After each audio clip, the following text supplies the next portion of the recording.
Pathanamthitta ആങ്ങമൂഴി service നടത്തുന്ന സ്വകാര്യ ബസ്സിലെയും KSRTC ബസ്സിലെയും ജീവനക്കാർ തമ്മിൽ ട്രിപ്പിന്റെ സമയത്തെ ചൊല്ലിയുണ്ടായ തർക്കവും വാക്കേറ്റവുമാണിത്. സ്വകാര്യ ബസ് സർവീസ് നടത്തുന്ന അതേ സമയത്തിന് മിനിറ്റുകൾ മാത്രം വ്യത്യാസത്തിൽ KSRTC സർവീസ് നടത്തുന്നുവെന്നാണ് സ്വകാര്യ ബസ് ജീവനക്കാർ ആരോപിക്കുന്നത്. ബസ് സർവീസ് ഇല്ലാത്തതിനാൽ ജനങ്ങൾ ബുദ്ധിമുട്ടുന്ന മേഖലകൾ പത്തനംതിട്ട ജില്ലയിൽ നിരവധിയുണ്ട്.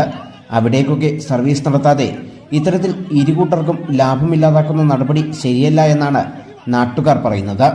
ഇത്തരം സംഭവങ്ങൾ സൂചിപ്പിച്ചുകൊണ്ട് ഗതാഗത മന്ത്രിക്കടക്കം പരാതി നൽകാനാണ് വിവിധ സംഘടനകളുടെ തീരുമാനം. News bureau, Pathanamthitta.